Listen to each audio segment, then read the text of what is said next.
पिछली भाग में पद्मावती को दक्षिका भूतनी के लिए बलि देने के बाद बाकी सभी लोग वापस गांव आ गए। वो सभी बहुत ही दुखी थे।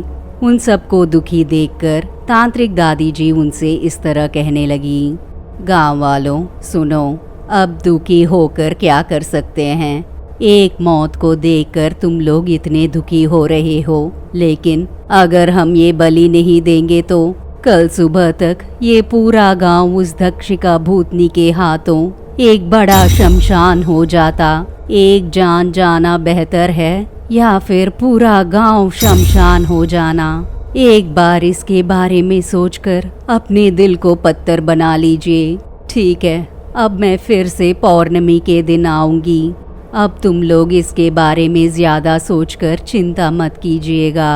आप फिर से काम पे लग जाइएगा। वैसे एक बात याद रखना, पद्मावती की कोई भी चीज यहाँ पर नहीं होना चाहिए। कल सुबह को उन सभी चीजों को जमा करके उन्हें गांव के बाहर दक्षिण दिशा में स्थित उस भयानक पर्वत के पास छोड़ के आ जाना। ऐसा कहकर तांत्रिक दादी जी वहां से चली गई। गांव के मुखिया जी इसके बारे में सोचकर बहुत ही दुखी थे। तब बाकी गांव वालों ने कहा, मुखिया जी, अगर आप ही इस तरह चिंतित रहेंगे तो हमारा क्या होगा। आपको हिम्मत से काम लेना चाहिए। क्या करें, ये हमारी बदकिस्मती है। इस तरह अमावस के दिन किसी न किसी महिला का मरना हमारी फूटी किस्मत में लिखी हुई है। आप दुखी मत होइए। ये सुनकर मुखिया जी ने कहा, तुमने सही कहा है।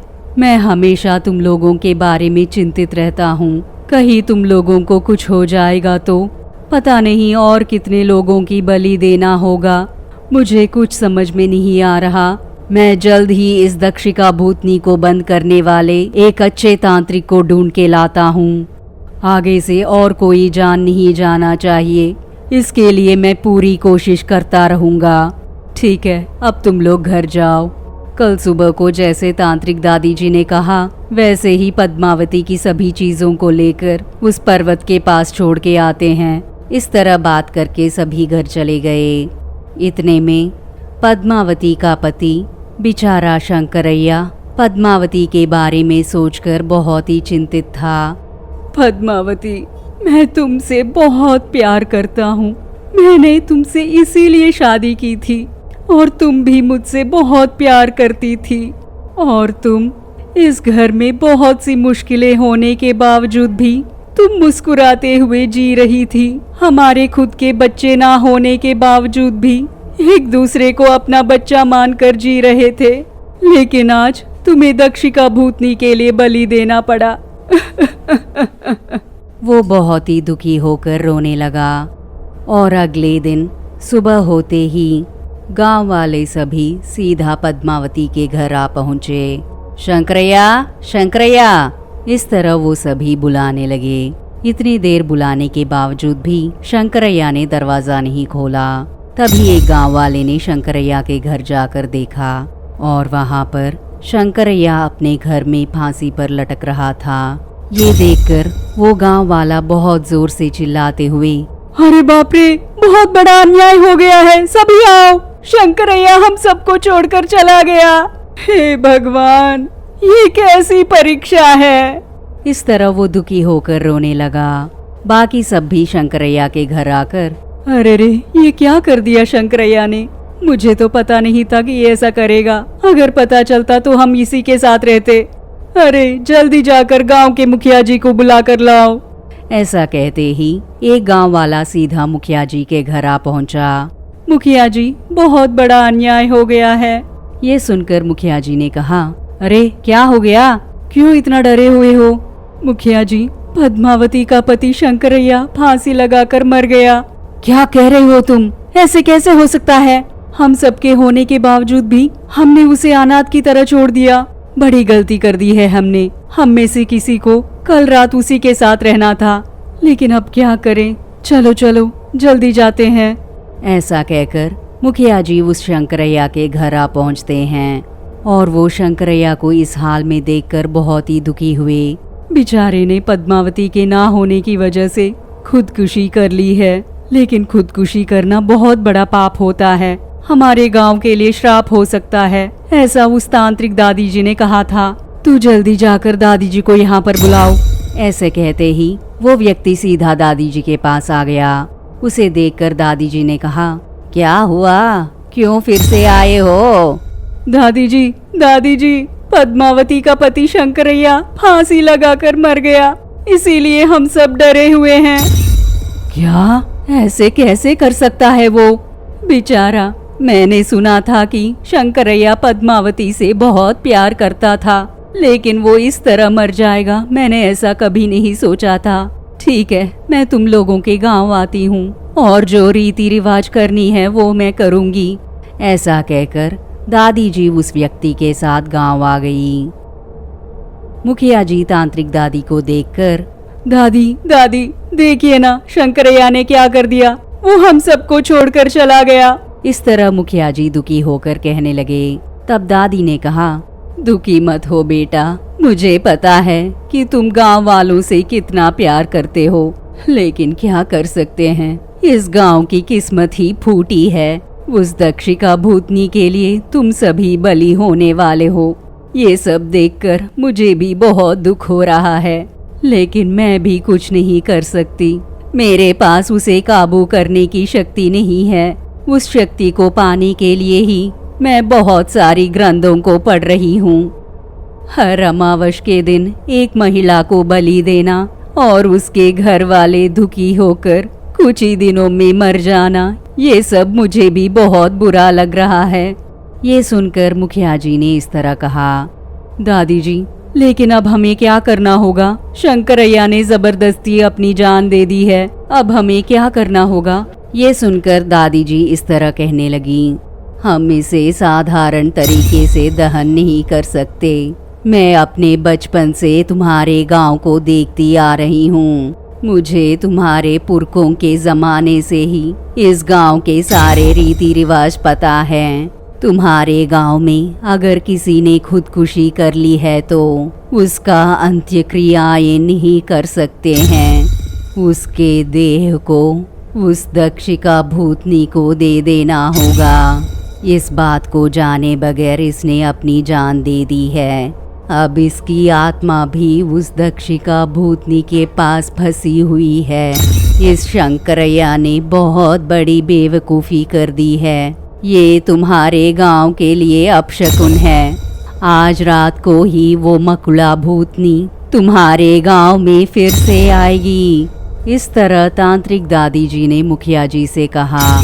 ये सुनकर मुखिया जी ने कहा, क्या दादी जी, क्या कह रहे हैं आप? कल रात को ही तो अमावस हुआ था ना, और कल पूर्णिमा की दिन भी नहीं है, उसके लिए तो बहुत दिन बाकी हैं। तो वो मकड़ा भूतनी क्यों आएगी? मुझे कुछ समझ में नहीं आ रहा। वो क्या है कि इसने अपनी जान को जबरदस्ती ले ली है, इसलिए इसकी आत्मघोषा दक्षिका भूतनी को सुनाई दे रही है। ये आत्मघोषा सुनते ही उसे खून की प्यास लगेगी। इसकी खून पीने के लिए वो मकुला भूतनी को यहाँ पर भेजेगी। उस मकुला भूतनी की वजह से तो तुम लोगों को कोई खतरा नहीं होगा, लेकिन हमें इसके शरीर को टुकड़े टुकड़े करके एक कपड़े में बांध कर रख देना होगा। क्या दादी जी, क्या कह रहे हैं आप? कल रात को ही तो अमावस हुआ था ना, और कल पूर्णिमा की दिन भी नहीं है, उसके लिए तो बहुत दिन बाकी हैं। तो वो मकड़ा भूतनी क्यों आएगी? मुझे कुछ समझ में नहीं आ रहा। वो क्या है कि इसने अपनी जान को जबरदस्ती ले ली है, इसलिए इसकी आत्मघोषा दक्षिका भूतनी को सुनाई दे रही है। ये आत्मघोषा सुनते ही उसे खून की प्यास लगेगी। इसकी खून पीने के लिए वो मकुला भूतनी को यहाँ पर भेजेगी। उस मकुला भूतनी की वजह से तो तुम लोगों को कोई खतरा नहीं होगा, लेकिन हमें इसके शरीर को टुकड़े टुकड़े करके एक कपड़े में बांध कर रख देना होगा, और फिर उसके भागों को दक्षिण दिशा के उस पर्वत के पास रख देना होगा, और फिर वापस आना होगा, और इसकी खून को एक मटके में भरकर इसके घर के पास ही रखना होगा, और जैसे पूर्णिमा के दिन मकुड़ा भूतनी आती है, ठीक उसी तरह इस बार भी वो मकुड़ा भूतनी यहाँ पर आएगी और फिर इस शंकरैया के खून पीकर उस पर्वत के पास वापस चली जाएगी। लेकिन एक बात ध्यान रखना, वो मकुड़ा भूतनी जब आएगी उसके सामने किसी को आना नहीं चाहिए। अगर उसने किसी को देख लिया तो वो मकुड़ा भूतनी उन्हें भी उसके साथ लेके चली जाएगी। इस तरह जबरदस्ती मौतें होने पर तुम्हारे गांव को कोई नहीं बचा सकेगा, क्योंकि वो मकुड़ा भूतनी हर रोज आ जाएगी। इसलिए मैंने जैसे कहा है वैसे ही इसके खून को एक मटके में भरकर रख देना और इसके शरीर के टुकड़ों को एक कपड़े में बांध कर रख देना। इसमें जरा भी चूक नहीं होनी चाहिए। ऐसा कहकर दादी जी वहाँ से चली गई और मुखिया जी इस तरह कहने लगे, शंकरैया, जल्दबाजी में कितनी बड़ी गलती कर दी है तूने। अब देखो तुम्हारी अंत्यक्रियाएं भी साधारण तरीके से नहीं हो पाएंगी, बल्कि तुम्हारा पार्थिव देह उस भूतनी के लिए बलि होने वाला है। ठीक है, अब हम और कर भी क्या सकते हैं। अब हमारे गांव में और जान ना जाए, इसके लिए इस शंकरैया के शरीर को टुकड़े टुकड़े कर दो। मुखिया जी के ऐसे कहते ही गांव के कुछ लोगों ने मिलकर शंकरैया के शरीर को टुकड़े टुकड़े कर दिए और उसके खून को एक मटके में भर दिया। और तो और जैसे तांत्रिक दादी ने कहा था, ठीक उसी तरह उसके शरीर के भागों को गांव के बाहर दक्षिण दिशा में स्थित उस भयानक पर्वत के पास रखकर बिना पीछे मुड़े वापस आ गए। ठीक रात के 12 बज गए थे और हमेशा की तरह उस पर्वत के चारों ओर अग्निज्वालाएं जलने लगी। वो पूरा जगह चमकने लगा। जोर से हंसते हुए दक्षिका भूतनी मुझे आत्मघोषा सुनाई दे रही है। ताजी खून मेरे लिए इंतजार कर रही है। ओ मकुड़ा, जाओ गांव में प्रवेश करके उस नर मानव की खून को पीकर आ जाओ। उसके ऐसे कहते ही वो मकुड़ा भूतनी सीधा गांव के अंदर प्रवेश कर गई और वहां शंकरैया के घर के पास रखी खून के मटके से सारे खून पीकर वापस चली गई। इन सारी घटनाओं को एक व्यक्ति अपने घर के खिड़की से देख रहा था। ए जी, क्यों खतरा मोल लेते हो आप? अगर उस मकुड़ा भूतनी ने देख लिया तो आपकी जान भी जा सकती है। इस तरह उस दादी जी ने कहा था ना। पता नहीं रे, मैं तो यकीन नहीं कर पाया, क्योंकि मकुड़ा भूतनी कल ही आई थी ना, और आज भी आएगी, इस बात को मैं मान नहीं पा रहा हूँ। इसीलिए मैं देख रहा था। सुनिए जी, मैं आपकी पैर पड़ती हूँ, मुझे मेरी मंगलसूत्र प्यारी है, कृपा करके आप बाहर मत देखिए। तब उस व्यक्ति ने कहा, ठीक है, अब तू रोना धोना बंद कर, मैं बाहर नहीं देखूंगा, ठीक है, चलो जाते हैं। इस तरह गांव वाले सभी अपने घर में सावधानी से छुपे हुए थे और मकुड़ा भूतनी सीधा दक्षिण दिशा के उस पर्वत के पास आ गई और अपने मुंह से उस खून को उस पर्वत के सामने डाल दिया। और दक्षिका भूतनी ने कहा, बहुत अच्छी काम किया है तूने। उस खून को तुम मुझे देने की वजह से मेरे खून की प्यास बुझ गई है। इसी तरह इस गांव में कोई ना कोई मर जाएगा तो हमें हर रोज नर मांस और रक्त मिलेंगी। इस तरह दक्षिका भूतनी के कहते ही मकुड़ा भूतनी ने कहा, माता, जैसे आपने मुझे आज्ञा दी है, ठीक उसी तरह मैंने अपना कर्तव्य पालन कर दिया है। अब मैं जाती हूँ। ऐसा कहकर वो मकुड़ा भूतनी फिर से उस पर्वत के अंदर चली गई और दक्षिका भूतनी अपने सामने रखी खून को पी गई और साथ ही शंकरैया के आत्मा को वहां पर प्रवेश करवाया। ओए, तेरा खून बहुत अच्छा है रे। शंकरैया की आत्मा, तुम भी मुझ में समा जाओ।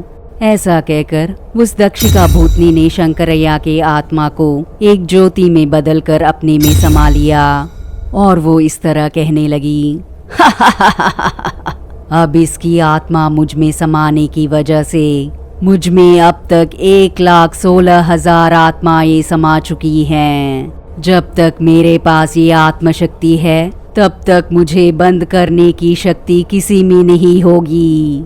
अब मुझसे बड़ा शक्तिशाली कोई नहीं है। सभी आत्मशक्तियों को मैं अपने वश में कर रही हूँ, लेकिन उस तांत्रिक की वजह से मैं अपनी शक्तियों को सिर्फ पौर्णमी और अमावस के दिन ही दिखा पा रही हूँ। सीधा उस गांव में प्रवेश करने की शक्ति अभी तक मुझ में नहीं है। उस तांत्रिक की बनाई हुई रक्षा रेखाओं को मिटने की इंतजार कर रही हूँ मैं। एक भूखे शेर की तरह उस गांव के सभी लोगों को खाने का मन कर रहा है मुझे। इस तरह वो जोर जोर से हंसने लगी। और अगले दिन सुबह को गांव वाले सभी शंकरैया के घर के बाहर आ पहुंचते हैं और मुखिया जी इस तरह कहने लगे, दादी जी के कहे अनुसार ही लगता है मकुला भूतनी आई है। देखो उसके निशान भी है, इन निशानों को कोई छूना मत। तांत्रिक दादी जी खुद आकर इन सारे निशानों को मिटाएंगी। इस तरह मुखिया जी ने कहा और तभी तांत्रिक दादी जी गांव में प्रवेश कर गई। कल मकुला भूतनी तुम्हारे गांव में आई थी, ये देखो निशान। मैंने कहा था ना कि मकुला भूतनी आएगी और दक्षिका भूतनी उस खून को पी जाएगी। ठीक वैसा ही हुआ, लेकिन एक अच्छी बात है कि तुम्हारे गांव में कोई और नहीं मरा। ठीक है, अब मैं अपने मंत्र जल से मकुला भूतनी के पैरों के निशानों को मिटा देती हूँ। अगली पूर्णिमा तक आपको कोई समस्या नहीं होगी। वो मकुला भूतनी भी यहाँ नहीं आएगी। दादी जी ऐसा कहकर मंत्र जल को छिड़कते हुए वहाँ से चली गई।